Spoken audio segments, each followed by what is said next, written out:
Hi y'all, and welcome back to Cammie's Kitchen. We are officially less than a week away from Halloween, so we are celebrating by making jack-o'-lantern stuffed bell peppers.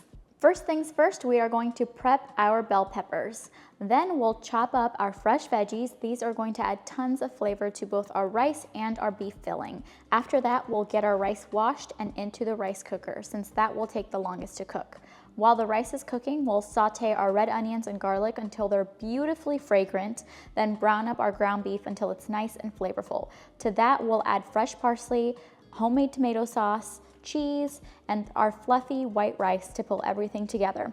Finally, we'll stuff our carved bell peppers, bake them to perfection, and end up with the most adorable, delicious, and festive jack-o'-lantern stuffed bell peppers.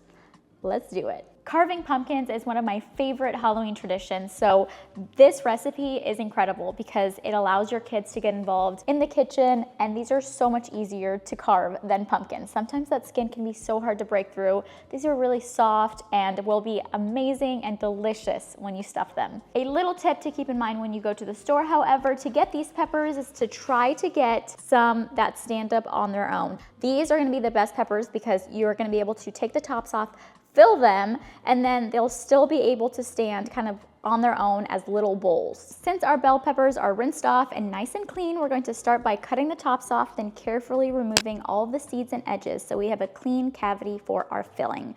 Now comes the fun part, carving faces into them. This step is completely optional, but highly recommended because this is what truly makes them jack-o'-lantern stuffed peppers.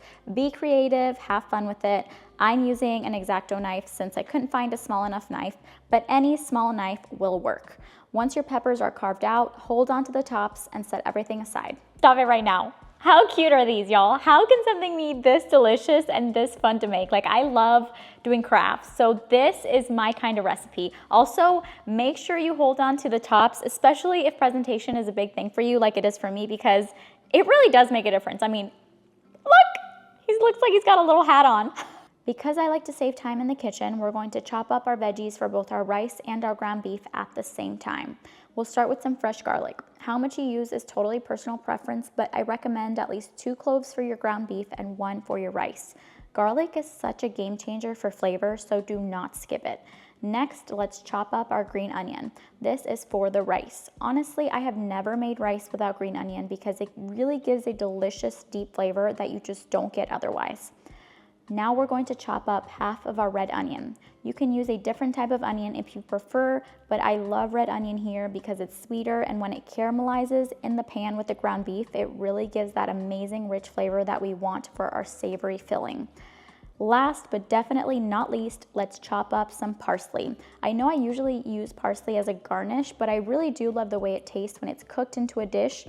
It brings such a fresh, unique flavor, so we're going to cut it up and put a good amount directly into our beef. Once our veggies are all nice and chopped, we're going to separate them based on where they're going. But before we can do that, we want to make sure both your rice cooker and your saute pan are coated with a generous amount of your preferred cooking oil. Mine is avocado oil. Now we're going to do half of your garlic and all of your green onion to your rice cooker, and the rest of the garlic and all of your red onion to your saute pan. I can safely say that we eat rice in this household more than most, for sure, sometimes for breakfast, lunch, and dinner. So this recipe is tried and true, trust me. Now that you have your green onions and your garlic and your preferred cooking oil in your rice cooker, make sure you put the lid on and turn it from warm to cook. This will really start sauteing those veggies while we wash our rice. Y'all, if you get nothing from this video, it should be that you need to start washing your store-bought rice. All of that white liquid that comes out of the rice when you wash it is actually starch. And removing that starch is the only way that you can get a delicious, light, and fluffy rice. If not, you're gonna end up with a bunch of clumps and it's not gonna be as good. After about 3 or 4 minutes, you'll notice that your green onion and garlic mixture is sauteing nicely at the bottom of your rice cooker. You'll even see some steam coming out of the top. That is exactly what you want. Once it's looking good, it's time to add our washed rice. Then we'll add our water, salt to taste, and half of a Goya chicken flavored cube for that extra boost of flavor. As a quick Tip, remember that the measurements for the rice are about 2 cups of water for every 1 cup of rice that you're making. Once our rice is cooking, we can set that aside and turn our attention to our stove. Make sure your stovetop or flat top is set on medium to high heat, and let's go ahead and add your saute pan with the oil, red onion, and garlic mixture. You'll know that your onions are cooked enough when they start shrinking, as well as you start noticing that they go from white to more translucent in color. For this recipe, I'm using about 2 pounds of 7% lean ground beef. I also recommend using a leaner ground beef. This really lets those amazing flavors from the onions, garlic, and spices shine through without your meat feeling too oily or heavy. Once all of your ground beef is incorporated into that onion and garlic mixture, it's time to add your preferred seasonings. I am using my chupacabra fine meat rub, but you can use whatever spices you love, a little bit of salt, pepper, paprika, or your favorite blend. Make sure you give everything a good mix so the beef is evenly seasoned. Once it's combined, go ahead and close the lid and set it aside while we finish preparing the rest of our filling. Now that our rice is cooking and our beef is cooking, that is really the majority of our stuffing. You can really have fun with this next part because you can incorporate all of the flavors that you know your family is going to love. I usually do mushrooms and carrots in mine. Today I'm gonna go more traditional and only do tomato sauce and cheese. You really want to incorporate some kind of cheese because in my experience, this is really what helps the filling stay together and not seep out of your jack-o'-lantern. If you want to expedite this part of the recipe, all you need to do is substitute your fresh tomatoes for a can of diced tomatoes. Today I am using these beautiful little cocktail tomatoes. I've actually never used these before in a recipe, but I love using these for salads because they are so sweet and juicy, and I just thought that they would make the most amazing sauce. Now that our tomato sauce is ready, we're going to pour it right over our ground beef.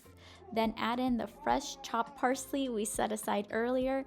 It gives such a nice pop of color and freshness. Give everything a really good mix so all those flavors can come together. Then I'm just going to pop the lid back on and let it simmer for a few minutes while everything gets rich and flavorful before we add in our cheese. I absolutely love mixing cheeses, and for this recipe I'm using a sharp white cheddar along with some freshly grated Parmesan cheese. Adding these cheeses to our ground beef and veggie mixture is going to make it super creamy, rich, and flavorful. Okay, y'all, I'm not trying to brag or anything, but my kitchen smells incredible. I hope yours does too. Okay, now that everything is done cooking, we have our ground beef, our rice, our shredded cheese. All we have to do is put everything together and make sure you preheat your oven right now to 350 degrees. Let's go ahead and add 2 to 3 large spoonfuls of rice into our ground beef mixture along with all of our cheese. I know this looks like a lot of cheese, but I love every bite to feel creamy and flavorful, and that is exactly what this amount of cheese does for me. It is personal preference, so if you don't want to add the cheese at all, you absolutely don't have to, but 100% recommended. Lastly, let's go ahead and mix everything together so the rice, cheese, and ground beef are fully combined. And once all that's mixed, we can bring back our prepped bell peppers. And we want to start placing just the bottom, so the bowls of our bell peppers in your pan. Now it's time to fill our spooky bell peppers with our delicious ground beef, rice, and cheese mixture. I recommend adding small spoonfuls at a time so you have better control. To get the most aesthetically pleasing result, try not to cram too much on the side of the pepper with your carving in it. This helps you prevent the filling from seeping out while it bakes. Once all of your bell peppers are nicely filled, go ahead and sprinkle some extra shredded cheese of your choice on top of each one. Now they're officially ready to go in the oven. Bake them at 350 degrees for 20 minutes until everything is hot, bubbly, and perfectly combined.